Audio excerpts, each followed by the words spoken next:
we'll get started if you're ready. And are Right. you okay with Gabby or Gabrielle? What do you Gabby. prefer? Gabby? I prefer all of them actually. So it always depends on the context. But Gabby's Yeah, perfect for this. amazing. Okay. My daughter's name is Sharia, Yeah. and she has stuck very closely to, like, people give her all sorts of nicknames because her name is hard to spell, and I don't know why it's hard to say, but Great. she's like, no, I'm Sharia. That's it. Oh, I get like Gabrielle when people first meet me, which I quite like. So I quite like hearing my full name. So Yes. and often, so that's quite nice. Gabby when people know me and are comfortable with me, and then when people are really, really comfortable with me, and actually men a lot call me Gabs. Oh, So really? Interesting. Okay. no. Fun. All right, we'll get started. I'll just take a little break and we'll get going. Okay. Welcome back to the Connector Next Door and to another fantastic conversation for all of you that are out there planning and promoting your own events. You know that it matters so much what you do and how you gather people together. And these conversations can be that jumpstart to something more for you. We can be thinking differently about events. And if anything has been true of the last 5 years, everything was really shook up in 2020. And I know change is probably the only constant we can depend on, that there is going to be change. But things have changed to a point where you might be thinking, how do I not only have the conversation about how to do my events differently, but what does that practically look like? So I'm so happy, Gabby, that you are here with us today, that we're going to learn a little bit about you, what motivates you in your work. But before we get started, just welcome here. So glad that you're coming from where are you coming from today? Yeah, so today, which it wouldn't always necessarily be here, today's place is Brighton, which is my hometown. It's in the southeast of the UK, and it's on the seaside, as we call it in the UK. Mm. And it's lovely. It's bright and sunny today. So Beautiful. I'm so glad that you flew all the way over to Canada virtually to have this conversation with us. thank you. And this is a universal conversation. When we start talking about connection and what connection means, that Mm. is it's different for everybody. But what I'm finding is that there is always an answer. People always have something that it means to them, and we can learn from each other in the answers. So can we start there? Just if you could share with us, what does connection mean to you? Ooh, this is a big question to start off with. To me, I think it means for me, it comes in several guises. And because I'm an only child, actually, I'm an only child and I'm an orphan. So I don't have family networks Mm, or connections to parents, grandparents, brothers, sisters, etc., etc. So for me, I've always had to look for connection in other spaces, and I'm very open to look to that. So whether that is a particular location and me finding a connection with culture and with new experiences or with people from those different destinations, or whether it is to do with a particular location within kind of like my more locale and work kind of environments, finding the connections there with mm, colleagues and with my clients. And then obviously it's also within my personal relationships as well. And I think I have to often work harder to maintain those and cultivate those because they're not given, right? Families and stuff like that generally are given, whether I mm. like them or not. And I get the relationship, so I've heard a very up and down. But I think that makes me try a lot harder, I think, with my friends because they're almost like my chosen family. Mm, For me, connection is people and places, and I think mm. that's okay. And the common thread is you Yeah, in those absolutely. peoples and places. And when we talk about the places that we go, that's kind of a cool concept. A friend asked me once, I just about the idea of buying local and supporting local businesses, and it took me aback just a little bit because I've lived in a couple of different cities, and I Mhm. said, for me, it's actually more the essence of local. Because what does local actually mean to somebody that has moved a lot? I've lived in a lot of different places. I've worked in a lot of places. I've traveled the world. So Mm. local to me isn't just about my home in Calgary here in Canada. It really is more who's creating something that is unique and different, and where it's coming from that place of passion. And it Mm. seems in where you how you're presenting yourself. You and I don't know each other very well, but how you're presenting online, you are showing up as yourself no matter where you are, whether that is at home or as you're traveling. Can you tell Mm. us a little bit about when you go to new places, what is it about those connections that you maybe look to take with you or you want to incorporate into the work that you're doing? You say that that is sort of that feeling of connection for you when you meet new people or you're in places that you feel that connection there. What is it that's you're pulling along with you as you're traveling? Yeah, I think again, it's like not taking advantage, or not taking, sorry, for granted, not advantage, taking for granted um, how important connections are when we do go to somewhere which isn't our normal place, to be with, normal abode or workplace. And I really don't take that for granted at all. I think I really dive into making more of an effort again because and it might be yeah, because of my kind of solo nature, but often I travel solo as well. So I don't travel with other people and I'm just there with my community or I'm with Mm-hmm. my work colleagues. I'm there alone. So I have to make those connections. But also it's not just because I have to, so that, I'm able to enjoy the experience, get to know the location better, get to know the culture better, get to know the people better. Um, it's not just because of all those things. Those things are really important. It's also, I don't know, I guess for me, it's almost a sense of a bit of coming home. Mm. It's like a reverse. It's a bit It of a is. I hear you. a lot of Yeah. people go, that's strange, isn't home. But for me, I think it's because it's that one opportunity where I do really get to try and connect with people deeply. And I think that is an opportunity I'd never like to give up. And that, as I said earlier, that I won't take for granted. Mm. I'm just so interested in people and people's backgrounds and motivations and what makes them happy, what their passions are, what drives them, what challenges have they had in their lives, what makes them sad. Like I find that super, super interesting. And I'm not going to understand this if I don't open myself up and connect with people, Right. which I'm more likely to do away from home, ironically, than Isn't that amazing? And maybe there, I think you were used the word freedom, but there is a freedom to outside of our four walls or our city boundaries or wherever we're living to get Mm, that fresh perspective. And for those of us that are looking at the world in a pretty big way, or we've got a vision of what the world could be like, it is pretty inspiring to meet people and to meet and get to know, get curious about somebody. But then when you actually connect on something that is really important to both of you, that there are no boundaries for that. There is no sort of country of origin for that. That is mm. something that is just part of our humanity.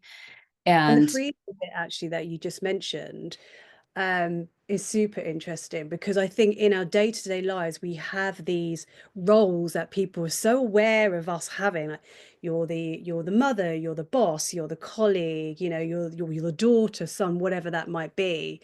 And mhm, stay in these roles and forget that there are other elements to your person and your personality and your way of being that people maybe don't get to see often or know about. And when you get to step outside of that zone, you get to explore those pieces of yourself a bit more, which I find really beautiful. mhm. It's kind of funny as you're saying that. So I don't know if this happens in the UK as well, but there is a take your kid to work day, is in grade 5, I think it is. And it was so funny. So I've been planning events all my life. And I'm like, well, do you want to come shopping with me? Like, so my daughter was in grade 5 and she's traveling with me, and we were in IKEA or something, and I'm now focused because I've got things I've got to do, and we get in the car after I bought all these whatever it was, flowers or vases or whatever it was, and she looks at me, she's like, "Ooh, you're intense." Not in a negative way, but it always has reminded me that when we are on, right? Like when we're doing something we're passionate about, or we're putting ourselves out there, and even when I speak and I have my family or my girls sort of in the audience, I'm very aware that I'm not showing up as a different person, but they're Yeah. seeing a more open, free, and probably more intense personality. And Mm, and I think that freedom for us to really just be who we are there as well. Um, mm, not just for us, so that we have sort of the joy of whatever, sharing about the things we love, or what we do, or the importance of, especially in the work that you're doing, but mm, also for the people that are listening in, that they yeah. can see that boldness. They can see how we show up in a way that is not, we're not hanging back, and we're taking up space, and we are sharing what really will change. I'd love maybe for us to jump into the work that you're doing, because I think that's such a great example of Mm, how, when we show up as truly ourselves, how people will connect with that.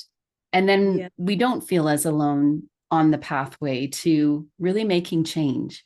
Do you want to share with us a little bit more about your work, and where the Diversity Alliance came from, how Mm, that ties into who you are as a person, and your desire for connection, mm, really, in the events or events industry, mm, as people are putting these things together? Why does that work matter so much? Do you want to share with us how that has yeah. shown up for you in your work? Well, you know what? You know when you have a business, or yeah, when you have a business, you write a mission and values and all those statements are out there in the public domain. But if I was to really just get to the crux of the matter, not have to do the kind of, airy fairy stuff, I would say, and this is very interesting because it links completely, is that the ultimate mission for what I do is to create freedom for people to show up Mm, as they truly are and follow the dreams that they have and not be held back just because of who they are. It's mm, again, it's to a freedom for people to be themselves and still be able to thrive at the ultimate heart of it. But what do I do? So I'll give a little bit of a background. My mother was a residential social worker in the UK, and she worked in homes with adults with physical and learning disabilities. And sometimes I would go to work with her. She was a single mother. And I'd go to work and hang out with everyone there. Maybe I was sort of 9, 10 years old. And so I was around people who behaved differently to, like, say, my friends did at school or other adults. But I would just hang out, play board games, chat, or whatever with these people. So for me, it didn't feel odd to be around people who were different. In mm, fact, it was kind of cool, and I thought it was kind of fun. And then in our school, we used to have a twin school. I don't know if this is something that it happens where you are, but you'd be twinned up with a school, and back in the day it'd be called like a special educational needs school. And they would come and we would either do PE together or we'd have playtime together. And again, it would be young people similar age to our school kids, again with physical disabilities, learning disabilities. And I just remember all the other kids being kind of like a bit afraid, a bit scared because they were different and not knowing how to approach. Whereas I felt incredibly comfortable. And actually, I used to feel quite upset if other children either weren't joining in and playing or were making fun or were being horrible, bullying. And I used to try and bring the bring the kids from the two schools together to play together. And this is when I was 7, 8, 9, 10 sort of age. And I always been feeling a bit of like injustice around that. I'm like, why are these kids getting treated mm, differently? And it bugged me. It did bug me. But then fast forward a little bit later on, I had a career in the performing arts as a dancer. It's a very privileged type of industry to be in. It takes often a lot of money to train. I was lucky that I got scholarships, but also you have to look a certain way. Your body has to do certain things. Your body needs to look a certain way. And I recognize that dance wasn't just about that. It's not just about what you look like and whether you can do the splits and 3 pirouettes. It's about how does dance and movement make you feel in your body? How mm. you're able to express yourself through that? How does that affect your mental and physical well-being? It's not just about an end product, it's about the doing as well. So I ended up doing a master's in community dance, but my focus was on inclusion and accessibility. And I Mhm. ended up working very much in the arts in that space, delivering projects. And then I moved into the events industry because there's a lack of money in the arts, like in the UK, in many places, I think. Probably here too. Yeah. Yeah, it's just not, it's not given enough of, I don't know, it's not given enough respect, as much respect as it Mm. deserves. So I had to move into a career which I felt had a little bit more stability, but had that element of creativity, element of fast-paced change, fun, which is what I had as a dancer, and the events industry was it. But I Mm. noticed challenges also within the events industry, I think because of my background and then my experience as a dancer, which led me to launching Diversity Alliance in 2020, essentially, after working in the industry for about 7, 8 years. And now I work with organizations two ways. One way is looking at internal culture, so making sure everyone feels that they've got that sense of belonging, that they're able to thrive in the workplace, that they're seen, that their thoughts, ideas, and opinions are valued, and that they're able to express themselves, and that they're able to progress in the workplace in whichever way that they want to.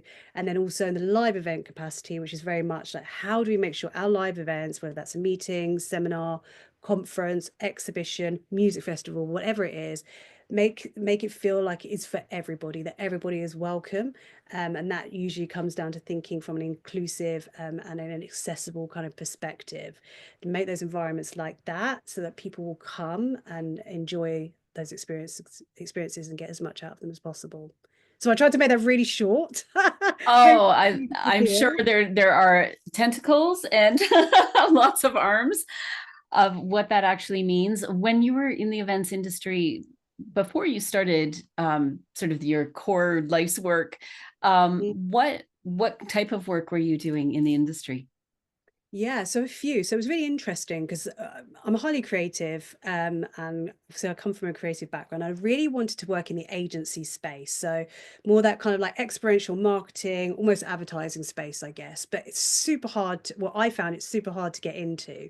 I came to the industry when I was older, and it was very much like you can do an internship, and I'm like, well, no, I've got rent to pay, or and you just don't have enough experience for even a low paid role.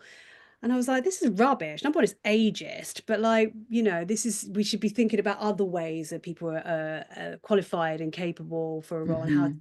test that. So I ended up moving in kind of a few different roles. One was in venues, so ops, sales, business development. Then I worked doing more kind of like B2C event planning. So we have like big events in the UK, like Ascot and the Henry Royal Regatta. So doing more of those kind of consumer and public facing events. Um, are there any other roles that I did? In the hospitality, so in Yeah. a chain of restaurant brands and hotels, and doing the event organizer and sales part of that as well. So a real mix, actually. I think I was trying to find my Yeah. feet. I feel like I've got quite a broad understanding of the industry. Yeah. And like so many people out there. And I think when you talk about not necessarily overcoming fear, but feeling the fear Mm, and giving ourselves space to grow and try new things in a way that is inclusive. mm, How, when you walk into a team environment or they call you and they say, we'd really love some support in this. And I would guess, I'm curious, but I would mm, guess that they may also call you once things have gone wrong or once there is an issue that you can't ignore as opposed to being proactive. Do you find that number one is part of the issue is that we're coming to this when we've hit a wall or when we've experienced somebody sharing with us that they don't feel they belong, they're not safe, mm, they don't feel like they've been included. mm, When you walk into a team environment or a planning environment, how do you approach that? Like, number mm. one, maybe if they are being proactive, and then also if they're coming to this and they're like, we're not sure what to do, but something's off.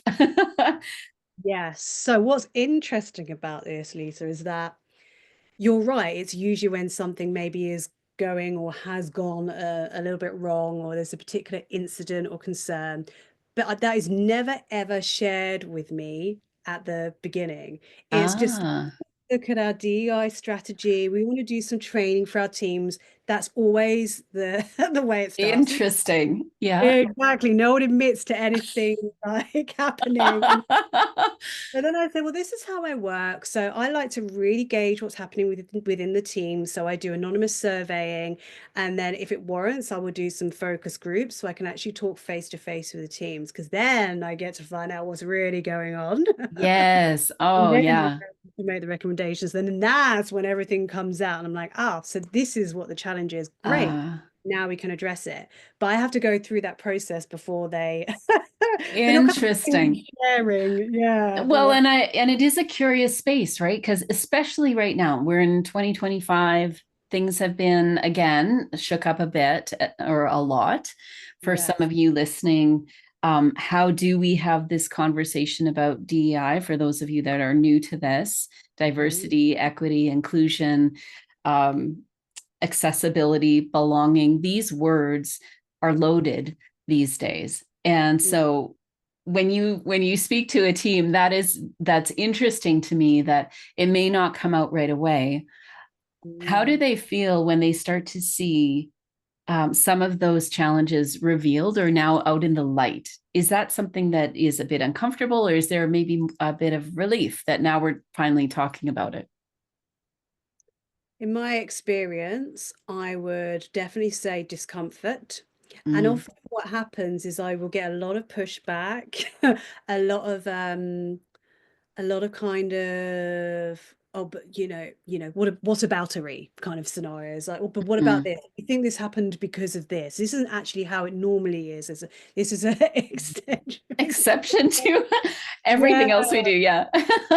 So people come with like do come with an open mindset of wanting to address those challenges, but then actually when they need to address the challenges, people can get a bit defensive. And I tend to find the recommendations Mm, given, off they trot for a while. And then once they've had a chance to let it sink in and recognize it's not personal, they will then come back and go, so you know what you said about blah, blah, blah. We want to continue looking at that and seeing how we can address. It is a journey. And actually going back to what you said around, global, what's happening globally is so many global differences around how we approach DEI. And thank you for kind of like sharing what the acronym means. And I know definitely, in the States, yeah, I work with global organizations, and already the language has very much changed. I'm not allowed to say that. You're coming to deliver a workshop, don't say diversity. So already I'm being kind of, mm, advised around, this is the language we use. But what I always try to do in my work is meet people where they're at. So if I'm asking an organization to think about what language they're using, whether they're using shared language, whether they're using language which is outdated or perhaps even offensive. When I'm asking them to consider that, I also have to be considerate of their language as well as a client or an organization. It goes both ways. I'm mhm, not the oracle who says this is right, this is wrong. It's like I have to very much, or I like to very much, think about um, how I'm treating the clients. Am I being inclusive? Am I being accessible? Am I being understanding, creating that safety and that safe environment? Because I'm asking them to do the same. So I have to mm, do that and understand that. And I think that's a bit of a surprise that people often get. I think they often think that I'm going to come in and say, mm, you need to pay women the same as men, and you need to make sure that your office is, completely accessible for people with disabilities. Yes, those things are important, but I want to start that journey from a place where they can recognize how it also benefits them as well as benefits others. Get that started, that conversation started, mhm, that implemented, because the internal team then feels more confident and more trust is built. And then we can start looking at building that for everybody else, for people coming into the workforce or for other stakeholders as well. So mhm. it's some interesting psychological. An interesting time. And actually, I was reading a book over the weekend, and it was implementing Simon Sinek's Start With Why, but using that concept with a team. And I just took a shot of this as I was sitting on the deck in the sunshine. As I'm looking at the photo, I'm like, yeah, that would be nice to be back there. But the quote is, if a movement is to have an impact, it must belong to those who join it, not just those who lead it. And it just comes to mind as you're talking about us going into an environment that is already established. They have a way of doing things. Their culture is XYZ, whatever that is. They have expectations of their teams or their staff. I think in the events industry, as much as it is a really creative space, there are a lot of ways of doing things that are quite locked in. And there is, this is the way we've done it before, or we're too busy. I hear that a lot. We're just too busy to reevaluate right now. Maybe, you know, most people wouldn't say outwardly that this is not important, but they show by actions that it may not be as important as it could be. The idea of having a team adopting something that is bigger than us. So what you're doing is far bigger than just yourself. And you play a bit of that guide to something that they can hang on to potentially, or start to exhibit in their own work and in their world. How do you find the adoption of it?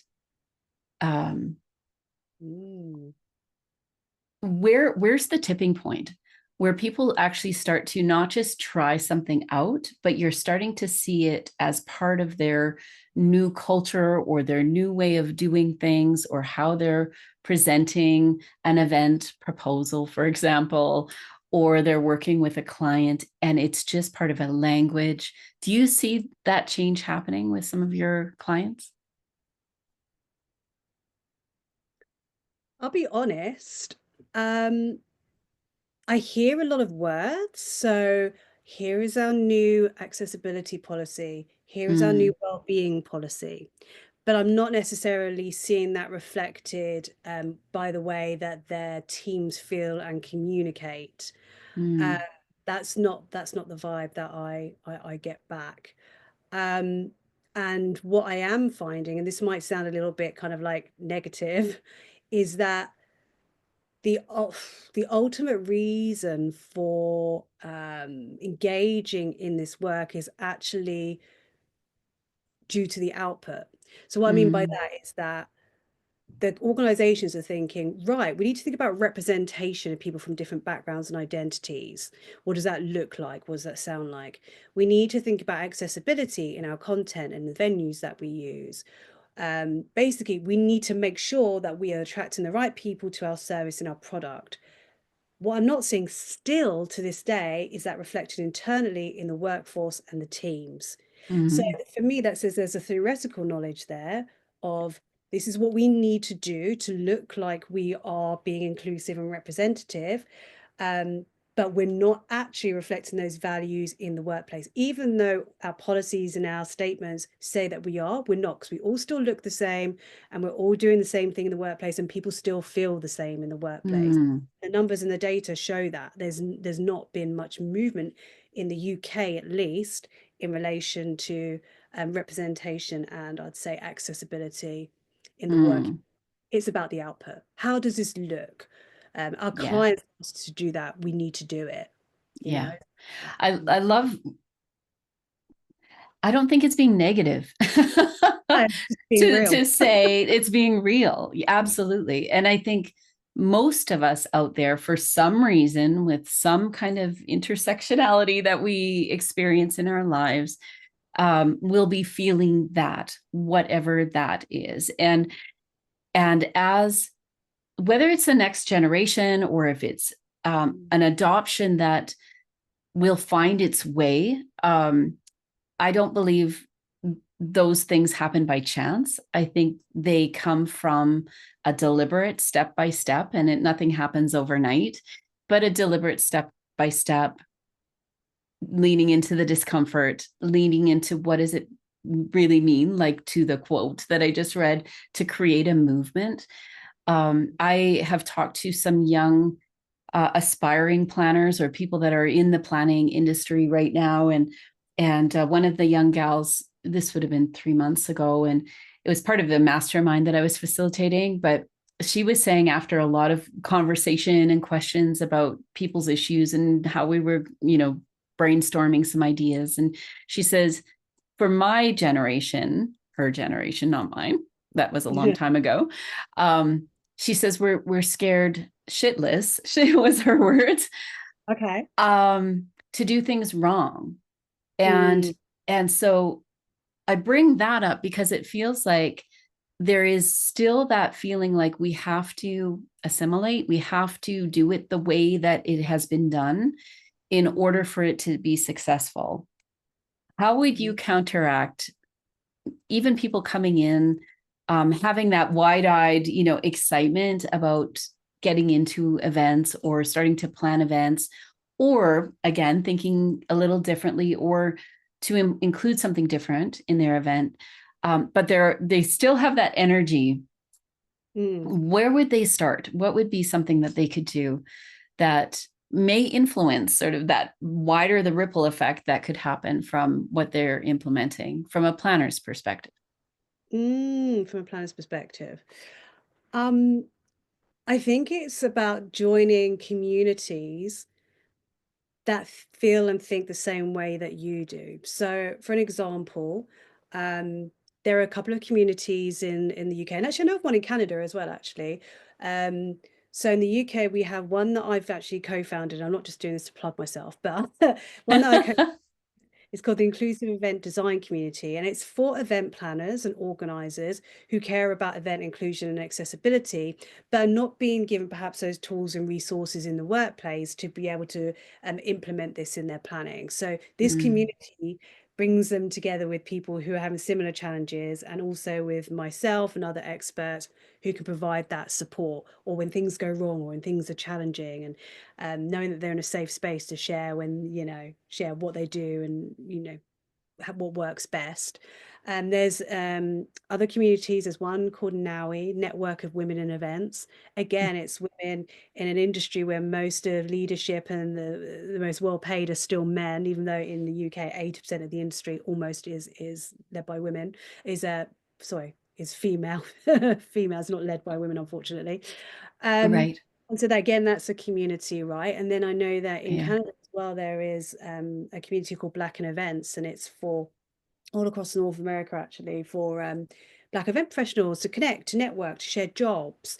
And I think it's these external communities, actually, for those who are like, I care about this, and it's not necessarily happening in the workplace just yet for whatever reason, and I'm not being given the support I need to be able to um, start applying this Mm. knowledge, this idea, and this mindset. So I'm going to go externally. So it's a lot of power in those kind of little satellite community there, I think. And that's Yeah. a place to start if you're inspired and you want to inspire.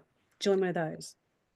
And what a perfect, and I'm glad that you mentioned it, because what a perfect, you've got actually an event coming up. I'm not sure if it will be, probably will be after after this conversation comes out, but you can check on LinkedIn. I'm sure if you're listening to this, there's going to be other opportunities to learn from Gabby.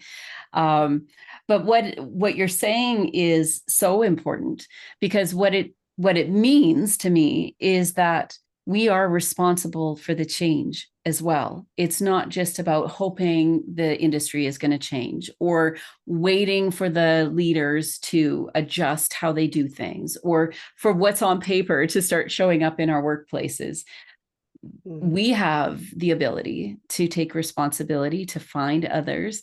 That's the beauty, the challenge and the beauty of a global pandemic. It moved a lot of us and a lot of these conversations online, on social, onto platforms where now you and I met, because I've, for whatever reason, bumped into you through the communities that I've been hanging out with online as well.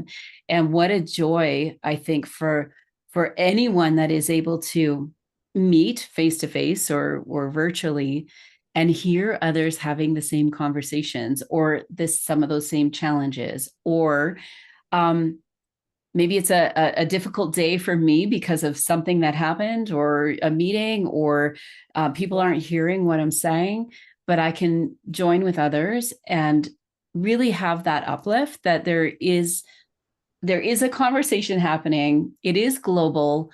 It is strong with strong people like yourself, but it may not look the way it could look in the future in my own backyard. So that encouragement, I think, is so important, and for all of us to reach out. I know we're all busy professionals, and that's also where we sometimes get stuck, because we're like, after this next event, Yeah. then I will whatever XYZ. But for us to believe that we can build our lives. This is something I learned. I started yoga before Christmas, and so this is a new thing for me. Welcome to my world, because everything I do Okay. is a real holistic approach around all of these things around well-being and mental health and stuff. It's Of course. Yeah. really And when I first, because I used to do yoga years ago, and then I've been out of it for a long time. And I heard somebody say, you need to build your life around yoga, not yoga around your life, or it's never going to happen.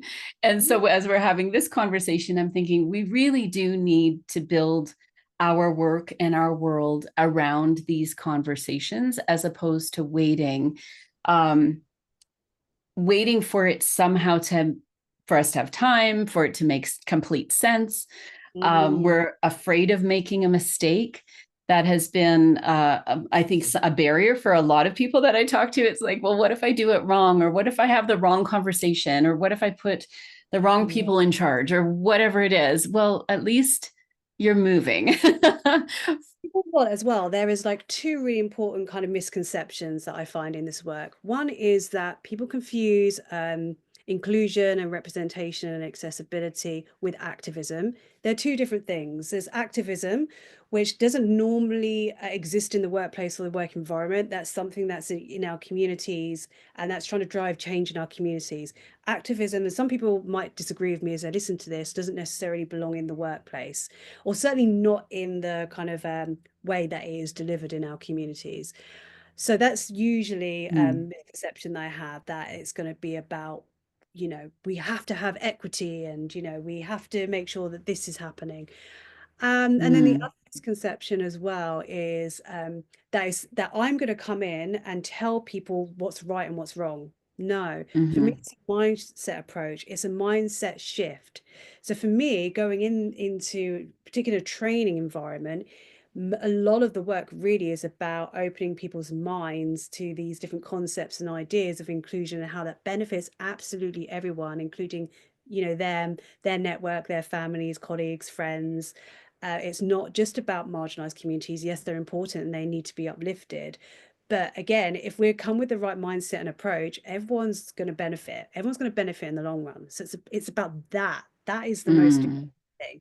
Not thinking poor so and so, or the Yeah. patriarchy and whatever. Like, it's not about blaming all the different systems. We know they exist. We know they do, and usually they're systemic. Then there's governments and things like that are ruling classes that keep these things in place. We need to move beyond that and think about, well, how do I show up in the world? How do I think? How do I consider different people from different backgrounds, different environments and scenarios? Could I be wrong sometimes? When am I right? How can I educate and teach and support other people as well in this mindset Yeah. shift? I think that Yeah. is key to the work, not just inclusion and representation. It's mindset. Yeah. Love that. And as we're kind of getting to the end of this conversation, I could have this conversation with you all day. um, I end as big as I start in these conversations, but I have always a so what and so that. Sort of at the end of the day, your work is adopted. You're seeing actual change. You're seeing people using language, um, planning events in a way that really embody the things that you know to be true and that you see in the broader community. How will that change? Because I believe it's possible. How will that change the face of events, and how, once events are shifting, because when we talk about events, the participants, the partners, the people that are participating in what we've created, how does that ripple effect really become something that is broader than just the events industry or even all these events that we're planning? How does that ripple out into the communities or into society? Yeah. And that's the whole point, really. Well, it's not the whole point. It's part of the journey. It's definitely part of the journey. It's like one step at a time and, changing people's approaches to inclusion and Mm. representation, all of that sort of stuff. And you kind of answered the question really in your question, because it is about when events become centered on the people you're creating them for.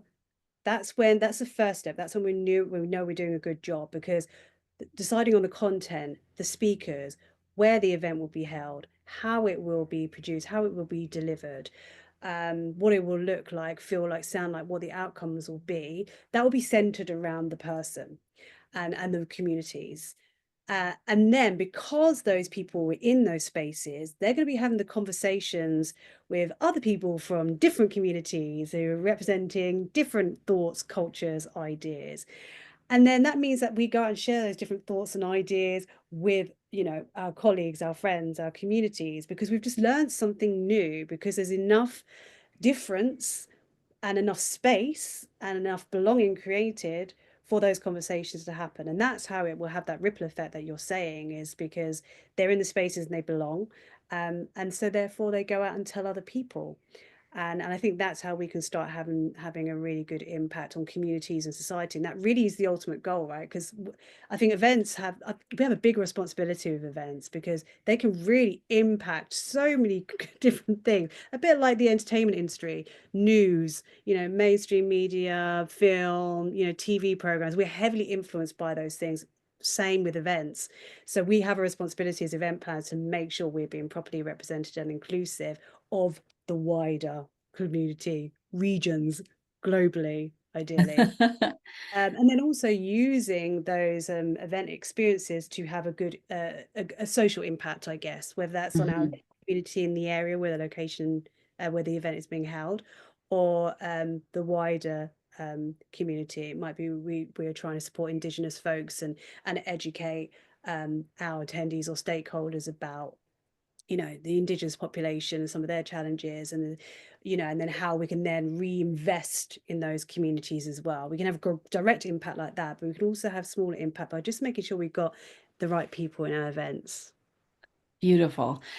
As you're talking, it's springtime, and I'm thinking a lot about, as you're speaking, the idea of pollination or just how the environment works. And my husband used to be a beekeeper, and he would say he knows when he sees the honey where the flowers might be in our community. We had backyard honeybees, and even that, right? If somebody's planting an event over here and it is healthy and it's thriving and it gives the nourishment, it's going to come back to a community that needs it. And so what an encouragement to people that are out there planning their own events. You have that ability to put all that good stuff into it that you always have, but you can also allow yourself to thrive in other ways and talk to somebody like Gabby. I'm so glad that they're getting to know you a little bit today. For myself too, just ways that we can partner, hopefully in the months to come. And um, I if think I just somebody, want oh people to feel sorry to interrupt. I think, oh, that's so terribly English, isn't it? Sorry to no, interrupt. Um, but I think it'd be great if planners could feel and recognize how empowered they are to have that impact. You're not just putting on a meeting of people and whatever guys that might be. It can be more than that if you want it to be. It doesn't have to be, but it can be. It just takes a little bit of additional extra consideration and thought. And I think that's an amazing legacy, to think I can change someone's experience or the way they felt, or a community. It's Mhm. so powerful. And maybe we can leave them with this, the idea of showing and not just saying. And if we can do an event debrief or sort of talk to our executive, talk to our teams after the fact, where Mm. maybe they couldn't really wrap their heads around it or they didn't understand what you meant by that, But if you show it within your plan and people had a great time, or they're starting to think differently, or the conversations are happening differently, you can point those out after the Mhm. fact. And that might also be a way that you can show them, and not just say, this is something we'd like to do, but this is what we did, and this is how it worked. Yeah. And this is what we're hoping would be adopted. Exactly, not to go off on a tangent because I do know that we're wrapping up. But this is why it's so important to collect feedback. You know, it doesn't have to be like super, I don't know, feel like it's, an arduous task. It can be one-on-one conversations, just like something that somebody shared with somebody else, or you could do, a proper feedback kind of report, survey, or whatever afterwards, because you don't know if what you've implemented is working if we're not asking the questions and trying to find out. We need that information to then prove, as you're saying, to the executives or the board or the money people, that actually we should be doing this because this is what people want and what they're asking for, and this is what they've loved. So we can already prove that it works. Let's invest in it. Yes. So collect that Yes. data and that feedback, please. Amazing. Thank you so much, Gabby. This has been so much fun to chat. How can someone continue the conversation if they want to get a hold of you or attend something on LinkedIn? Or, yeah, they might even be in your area and be able to join in locally. How can they get a hold of you? Best way is through LinkedIn. It's just my full name, Gabrielle Austen-Browne. Just search for that and connect with me that way. Pop me a private message. We can always arrange a catch up or a call. I mentioned the inclusive event design community earlier. So if you're interested in joining that, and particularly people in the EU at the moment and UK, because the European Accessibility Act is coming in like 3 weeks' time. So now, you were saying earlier, Lisa, about when things suddenly get scary, everyone comes out the woodworks like, right, we have to. Now, it's a bit like that at the moment, but no, in all seriousness, if people do want some support, we're Yeah. hosting some LinkedIn Lives and some webinars. So head to the Diversity Alliance website, fill out the form, an inclusive event design community, and then you'll join the LinkedIn group and you'll hear about the events that are coming up, both online. And if you're based in the UK, so everybody else, we're doing some FAM trips as well, some familiarization trips to venues that are accessible within the UK as well. So which Mm. those are, I think, the most coming, but there's always the big shows that I tend to pop up at, either speaking. So just stay up to date on my LinkedIn. I tend to share quite a bit, and also Instagram, diversity_alliance, if you want to follow on for news there too. Perfect. Thank you again for having this conversation. I am so looking forward to participating in the groups that you suggested. And for all of us, if you are out there and you are looking at what does it look like to show and not just tell or say what is important to you, reach out to Gabby or myself. There's always going to be a community that is there for you. Even if they are not right in your backyard or in the cubicle next to you, there are people that are here for you, and it does take all of us to create a movement. So thanks again, Gabby. Thank you so much, Lisa. Really enjoyed our chat.